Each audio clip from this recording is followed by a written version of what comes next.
todos e todas, estamos começando o Meio Ambiente Revista.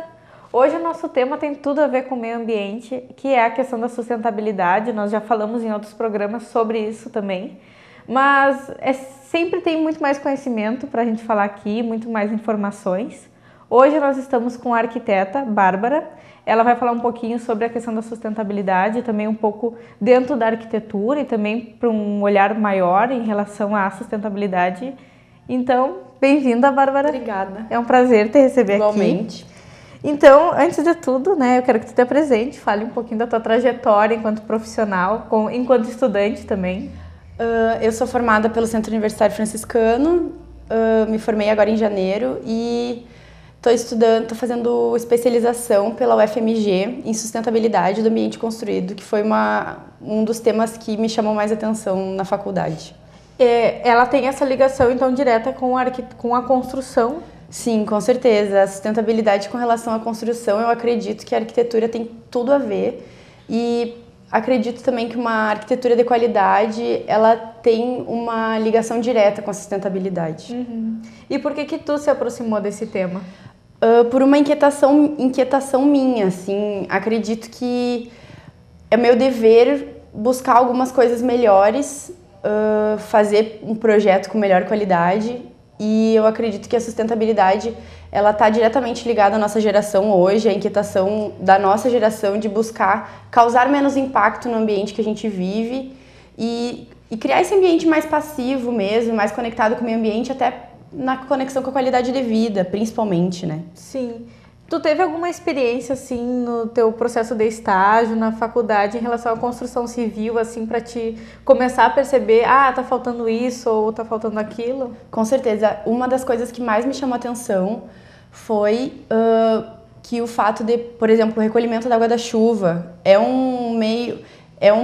uma diretriz tão simples na questão da sustentabilidade, que traz um retorno tão positivo tanto para a construção quanto para a população, até principalmente financeiramente também. E é um meio tão simples de ser aplicado que isso me deixava um pouco indignada ou surpresa de não ser tão aplicado e tão difundido aqui na nossa cidade, principalmente. Sim, então tu sente essa carência.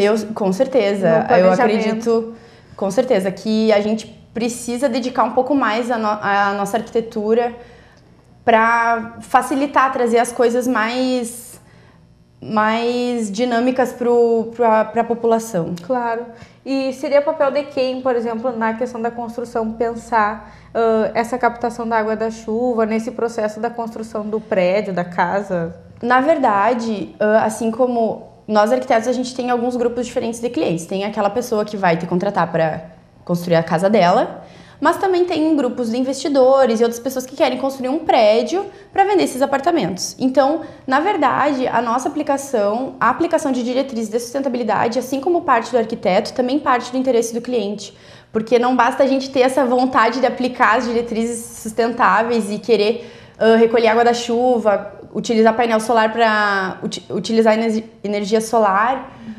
Mas, ao mesmo tempo, o público, os nossos clientes, eles têm que ter essa vontade, essa necessidade de aplicar essas coisas. Claro, teria que ter uma consciência coletiva da ideia da sustentabilidade. Isso, com certeza, com certeza. E mais agora na questão da tua pós-graduação, né, que tu tá fazendo agora, nessa temática, o que significa sustentabilidade? A sustentabilidade, ela não tem um conceito direto que eu possa te dizer, mas ela significa principalmente buscar alternativas que causem menos impacto. Então, dentro disso, todos os setores e com tudo que a gente se relaciona diretamente no nosso dia a dia, tudo pode ser mais sustentável e causar menos impacto. Desde o nosso consumo, produtos, alimentos, tudo poderia ser mais sustentável. E aí parte da população escolher esses produtos, né? Sim, sim. E também nessa questão, o que tu acha que te acrescenta? Tu tá agora, tu sempre teve essa questão da defesa da sustentabilidade, a defesa do meio ambiente, né? Tanto no processo de graduação quanto agora na especialização.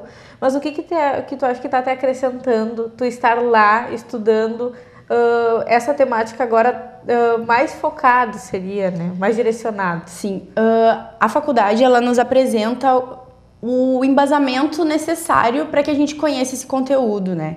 Então, a especialização, ela tá me trazendo conhecimentos mais aprofundados, como, por exemplo, foi uma das coisas que mais me chamou a atenção, são os selos para edificações, que são alguns dos aplicados aqui no Brasil, são o selo LEED, selo Aqua, selo Procel, que são basicamente aquela mesma coisa que a gente utiliza quando a gente vai comprar uma geladeira ou quando a gente vai comprar um micro-ondas que tem aquele selo A, B ou C de eficiência energética. Isso hoje existe para edificações.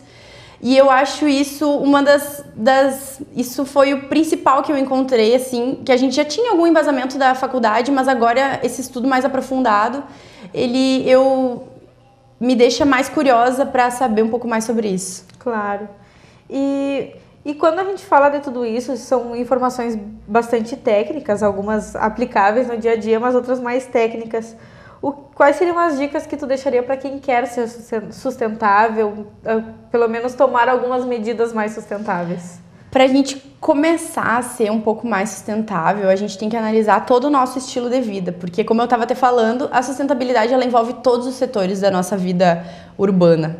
Então, principalmente é a gente analisar todas as nossas atitudes. Princípio, vamos começar. O teu café da manhã. O que tu come no café da manhã? São produtos mais industrializados? São produtos artesanais? Tu compra o queijo da pessoa que te vendeu numa feira, por exemplo, ou o queijo que está embalado no mercado?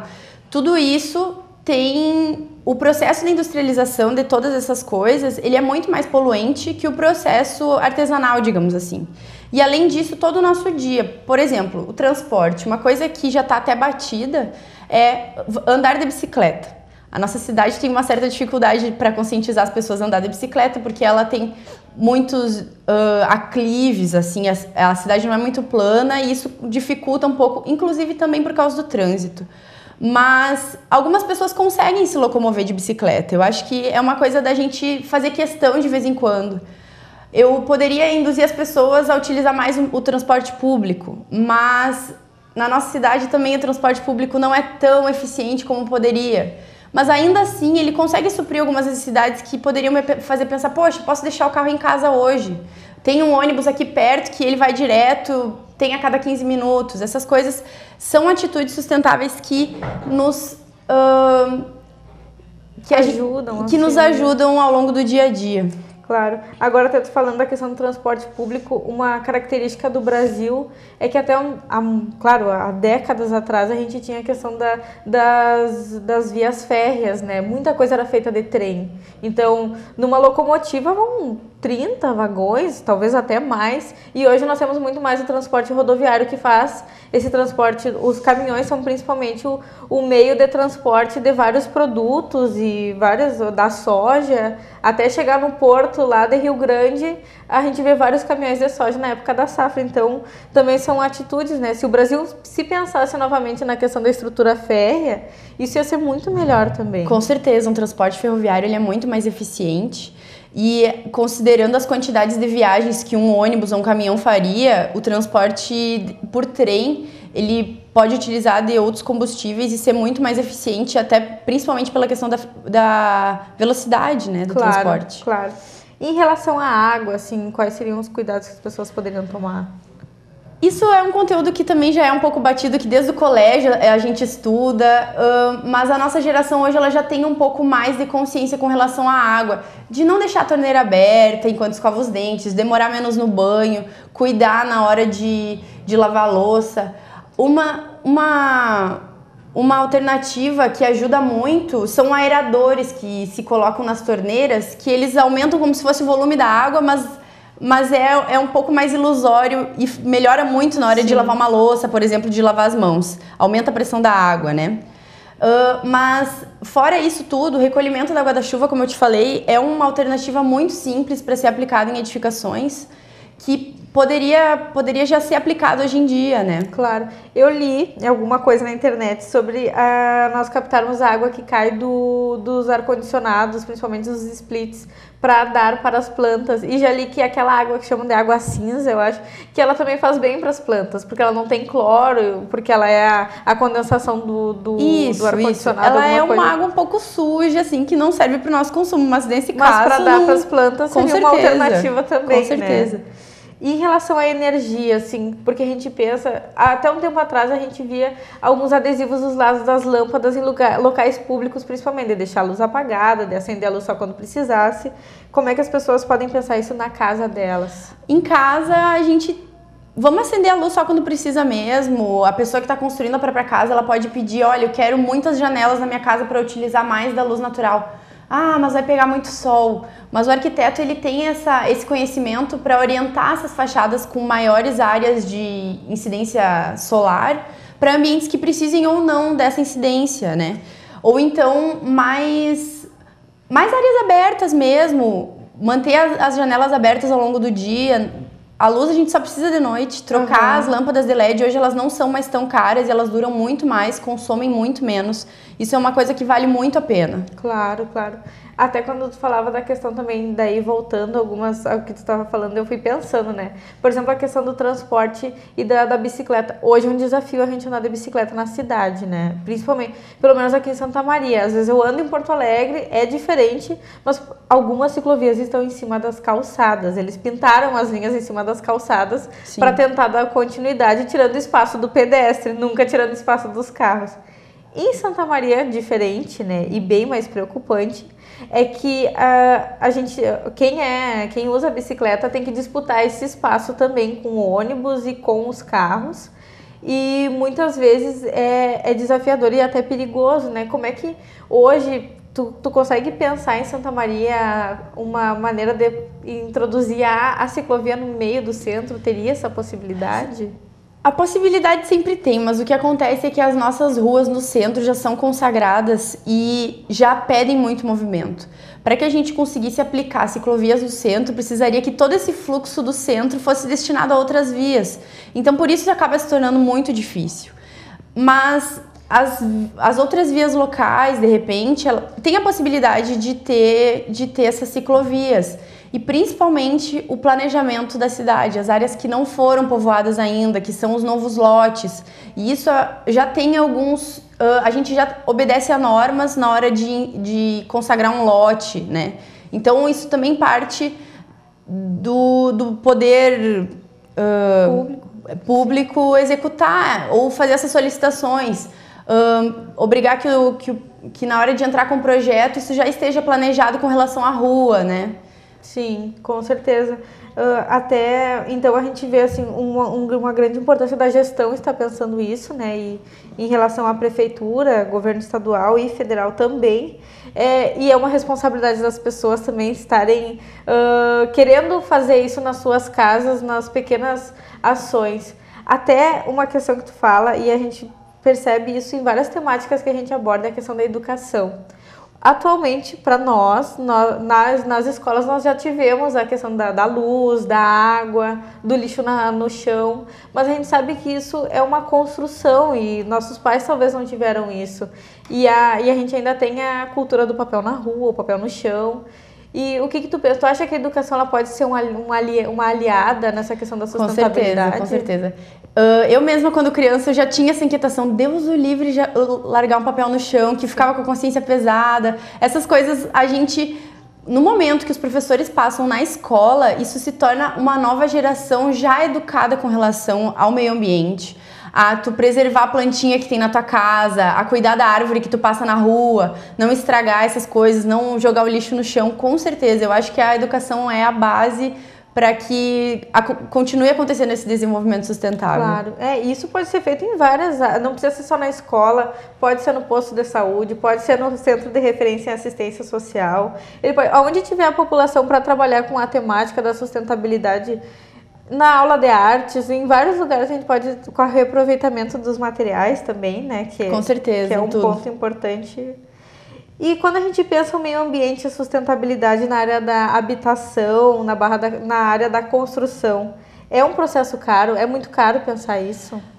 Infelizmente, a gente tem esse mito de que as diretrizes sustentáveis são muito caras. Realmente, hoje em dia, não é um mecanismo barato tu instalar uma placa solar, por exemplo. Mas, ao longo do tempo, ela vai se pagar muito rápido. Na questão de tu investir nisso e depois disso, tu vai economizar muito na hora que tu for pagar a tua conta de luz, por exemplo. E o que acontece é que às vezes na hora da obra, quando as pessoas estão construindo suas casas, elas não o dinheiro tá curto na hora desse acabamento, digamos assim, nessa parte final, e aí acabam deixando de lado algumas dessas coisas. Mas eu acredito que ao longo do tempo a gente vai conseguindo desenvolver isso e conscientizar a população com relação a isso. Sim. Mas, por exemplo, quando a gente tem a nossa casa construída, digamos, na nossa cidade, e a gente separa o lixo em casa, como é que... Mas a gente tem os containers, como é que a gente vai fazer realmente para que aquele material reciclável ele tenha o fim que seria melhor, por exemplo, em relação à separação de plástico, do lixo orgânico? Como é que poderia infelizmente acredito que por causa da educação, talvez as pessoas ainda não tenham esse conhecimento todo sobre dividir o lixo corretamente, separar, né? Mas no momento que a gente separa o lixo, só que colocar direto no container, isso ele não vai ser destinado corretamente à reciclagem, né? Então, no momento que tu separa o lixo, hoje em dia, aqui em Santa Maria, existem algumas associações que tu pode entrar em contato. Eles têm alguns dias da semana que eles passam por alguns bairros e eles vão buscar esse lixo na tua casa porque eles estão passando por aqueles bairros algumas vezes na semana. Sim, claro. Bem importante, né? Porque, querendo ou não, o container que nós temos atualmente, ele fica tudo misturado, né? Ele mistura, sim. Então, fica difícil de a pessoa pegar aquele saco que a gente separou com material reciclável e ele saber qual é, ou ele pegar antes do caminhão passar, né? Isso. Então, isso acaba também prejudicando na produção de... Qual seria, então, a melhor maneira da gente pensar isso, assim, uma coleta seletiva, a prefeitura ter um dia, como é que poderia ser? Por enquanto, o que eu considero com relação à coleta seletiva é realmente isso, as pessoas ainda não sabem separar corretamente o lixo. E, infelizmente, mesmo que a gente aplique, talvez, um container com esse lixo separado, pode dar algum problema nesse meio tempo, pode ir, por engano, um saco errado. Então, eu realmente acredito que, por enquanto, essa maneira ainda é uma das melhores alternativas. As associações estão aí para isso, eles precisam dessa matéria-prima, digamos, para o trabalho deles, porque eles realmente, às vezes, não recebem material suficiente, são muitas pessoas que trabalham nessas associações. E eu realmente acredito que, por enquanto, essa seja uma das melhores soluções. Claro.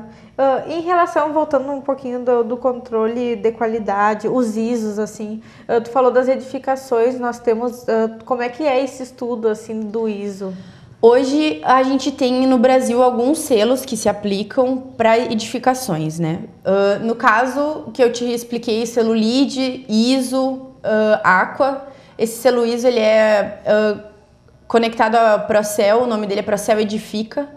E no momento que tu vai solicitar o projeto para o teu arquiteto e tu quer que a tua edificação tenha essa comprovação que é um selo A para sustentabilidade, o arquiteto ele vai começar a utilizar dessas diretrizes que o selo pede para aplicar na construção. Esse selo ele tem um valor, claro, tu vai ter que pagar uma taxa, tem uma porcentagem com relação ao tamanho da edificação. E ele valoriza muito as diretrizes sustentáveis do prédio, como, por exemplo, recolhimento da água da chuva, utilização de energia solar, desde que todas as lâmpadas sejam de LED, isso é um ponto a mais, fiação de qualidade, materiais que sejam reciclados na construção. Todos esses pontos são aplicados para que a edificação possa ser A em sustentabilidade.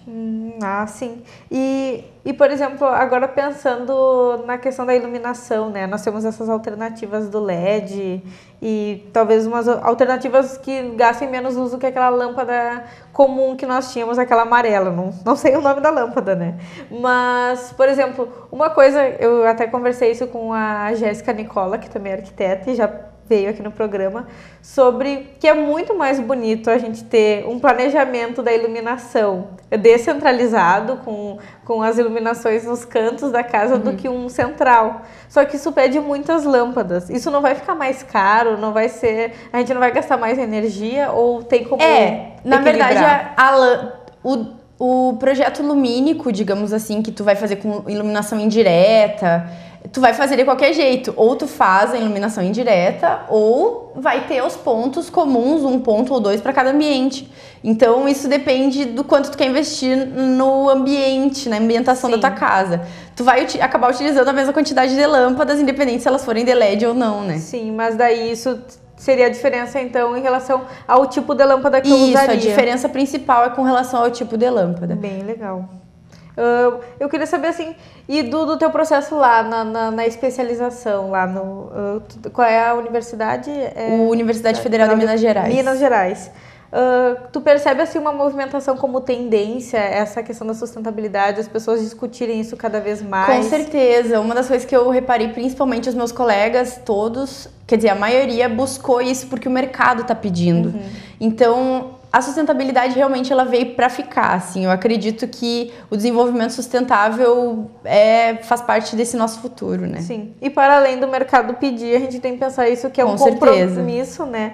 Quando nós temos um profissional que está trabalhando com essa questão da edificação, né, das habitações, e de pensar processos que sejam menos agressivos, porque talvez, como a gente conversava anteriormente, é muito difícil a gente ter uma sustentabilidade plena, né? Sim, que a gente não cause nenhum tipo de dano ao meio ambiente, mas que tente suavizar essa questão do agravo, né? E como daí a frase batida do que não tem como botar fora no mundo, porque tu bota fora aqui, ela provavelmente vai para outro lugar. Vai estar num aterro sanitário ou vai estar num terreno baldio, e a gente também precisa se preocupar com isso, né? E para além, assim, do meio ambiente, assim, se a gente vai discutir alguma questão das zonas verdes, das áreas verdes na cidade, como é que pode ser pensado isso na cidade? Tem como ter um planejamento, por exemplo, tu falou até uma palavra que tinha a ver com a gente já tem as edificações, elas já estão ali, como é que a gente vai pensar, por exemplo, a valorização da área verde? Na cidade, a gente já tem alguns índices. No momento que tu compra um terreno, tu vai fazer um projeto, construir uma casa ou um prédio em cima, tu tem que ter 18% desse terreno precisa ser área verde, ou seja, essa área precisa ser impermeabilizada, precisa ser permeável. No momento que cai a chuva, precisa absorver essa água, até para não causar problemas futuros quando chover com uma grande intensidade, né? Além disso, eu vejo que as áreas verdes comuns da cidade, elas participam da qualidade de vida da população.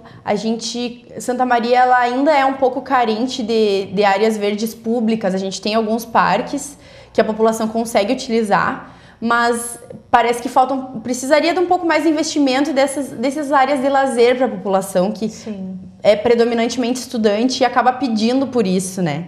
E eu acredito que o principal da área verde é a qualidade de vida da população, além de ser esse ambiente de refúgio no meio de um centro urbano muito intenso, muito denso, né?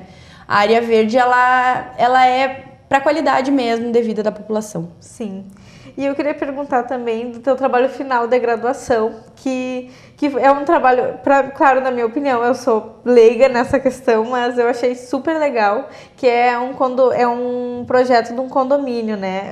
Tu podia falar um pouquinho dele? Claro.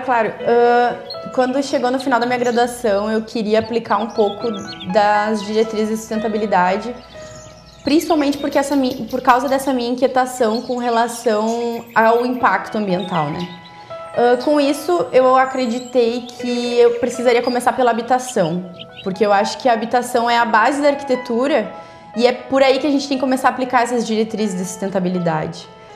Com isso, e com a ajuda da minha orientadora, a gente criou essa ideia de um condomínio residencial de casas na árvore, que foi gerado a partir de como causar menos impacto, como gerar menos áreas impermeabilizadas no solo. Se eu vou colocar a casa no chão, ela vai tapar uma área do solo e vamos trazer ela para cima então, né? Na verdade, ele não é diretamente a casa em cima da árvore, a casa tem menos pontos de estrutura que criam menos áreas impermeabilizadas e assim causam menos impacto naquela região, por exemplo. Sim. E daí como é que foi assim? Tu conseguiu pensar desde o material até todos os acessos, como é que foi isso? Tudo na sustentabilidade ou alguma coisa? Não, isso aí vou ter que deixar pra lá. Infelizmente a sustentabilidade ela ainda é difícil de ser 100% aplicável hoje em dia.